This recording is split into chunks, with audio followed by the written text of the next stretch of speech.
This is Pastor Steve Gahagen. I'm at Kankakee First Church, 1000 North Entrance Avenue in Kankakee. We sit right on the edge of Kankakee and Bradley. There are a lot of things that Kankakee First brings to the community. One is just a number of people have persevered during a lot of difficult circumstances over the last few years. They've had a couple of pastors that have died over the last 4 years, and I'm there on an interim basis to kind of help guide the church from grief to hope and kind of a sense of a new future. So from a persevering perspective, I mean, just spectacular. Dealing with some of the trauma they've been through and still having a sense of commitment to the church and hope for the future. It's also a very kind of family-oriented church. A lot of families, a lot of people have been there for many, many years, 10, 20, 30, 50, 60 years. So a lot of people have seen like their kids come up through the church and that are still there. Also, it's a very generous congregation, not only just kind of generosity and, raising, what you need to do to keep a church moving and going, but also they've been very generous to the community, done a lot of outreaches this past year to the school and other different places in the community. So it's a congregation that really wants to give. And I think a congregation that really believes that God has an incredible new story in store for them. What makes K1 unique right now, it's in the kind of the middle of a transition because of losses, because of the change in our culture. And even with what's taken place with COVID has kind of changed our world, how we look at the world. K1 is really at like a tipping point, I would say, momentum shift, and is anticipating that its long history of faithfulness, that God is repositioning it to a certain extent to have a greater impact on the community in which the church is, where it's located. To me, it's really exciting to be in an environment where people are anticipating writing a new story. They believe that God has something new coming their way, that God's going to reward the faithfulness and perseverance that they've modeled.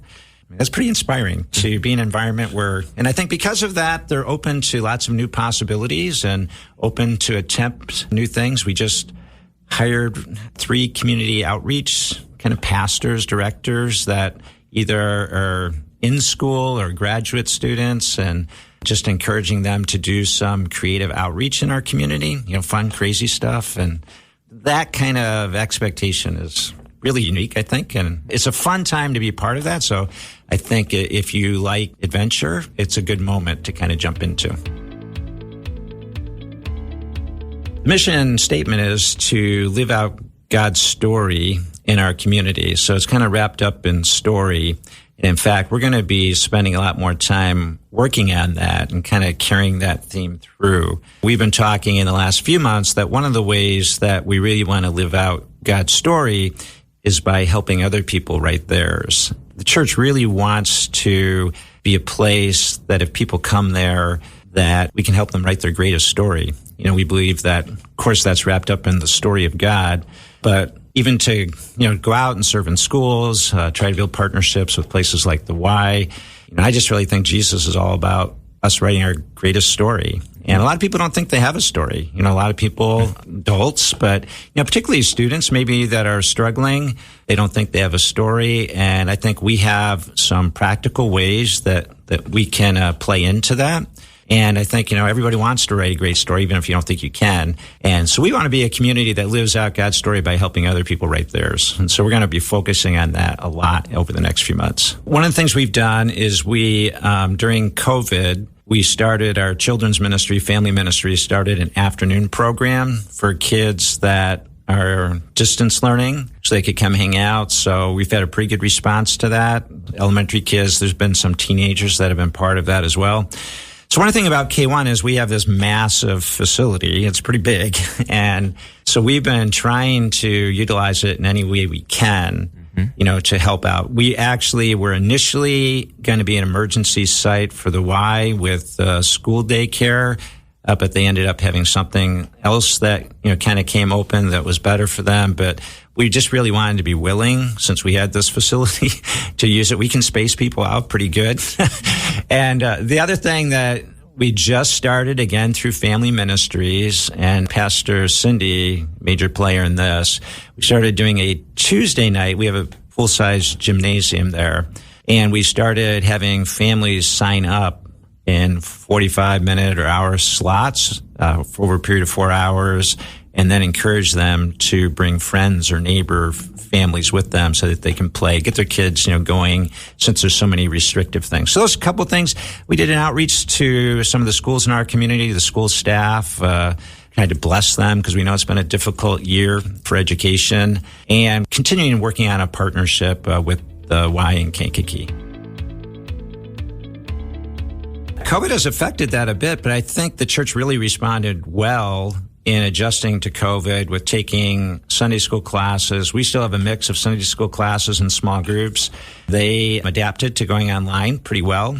Now they do have the ability to be back in the building because, again, we have a big space so we can spread people out. So that's still, a great opportunity. We are looking right now at relaunching small groups and kind of getting a new movement of small groups since, hopefully COVID is lapsing a little bit for us. And so we're going to be restarting things like Discover K1 and that. So it's an area that we're growing and developing. A lot of opportunities for service, particularly we're, again, trying to utilize our building in different ways. We have opened up our building for people if they want to come walk. We have like a quarter-mile track kind of if you go around the building. But because of anytime you start creating new things, there's just great opportunities for people to serve in kind of fun ways. They get to breathe life into people that might come into the building. And then we're also looking at different ways that we can go out and serve the community using some of the outreach staff. Obviously, music is powerful. The images that it conveys and becomes attached to our faith. I've been a follower of Christ I probably came to Christ around the age of 4, turned away from a wicked life at the age of 4. There are songs that you hear that, take you back to those moments in time.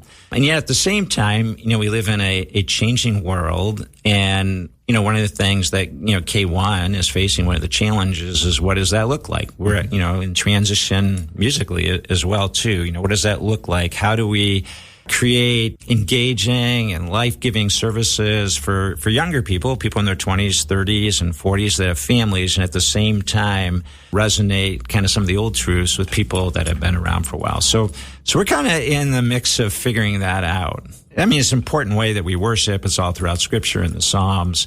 The truths that are conveyed in music, again, they kind of leave powerful imprints, on your soul, especially at a powerful time in your life. For K1, got such a rich history of faith. Even if you look at the story of the church, kind of how it started in somebody's home and then it developed into what it is. And K1's had really a rich history of working with young people, using them as interns in different capacities. And many of those have went out to serve in different ways. So I think the church has had a great kingdom impact and maybe sometimes doesn't realize. Sometimes we forget about that. We just think about who's here, not who we sent out. We have an exciting story of a young couple, Jonathan and Danelli, who work with our Spanish ministry, and they lead worship with that. They're going to be heading off as missionaries to the Dominican Republic.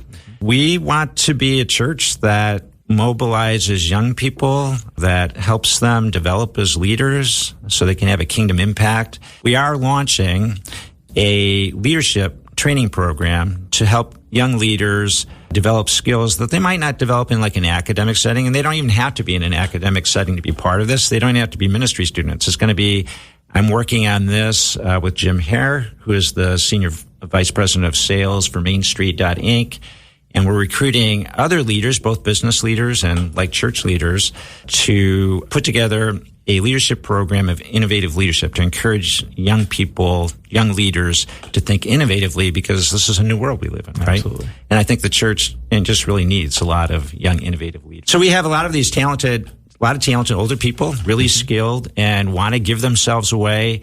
And we have a lot of connections to young leaders, either through Olivet or through Kankakee Community College, or just people in the community or in the church. And we really want to try to find a way to bring those two things together and have, some of the older people, become hero makers by making heroes of the younger people. So I think the church has just unbelievable potential and possibilities. They're rich in opportunity, is what I would say.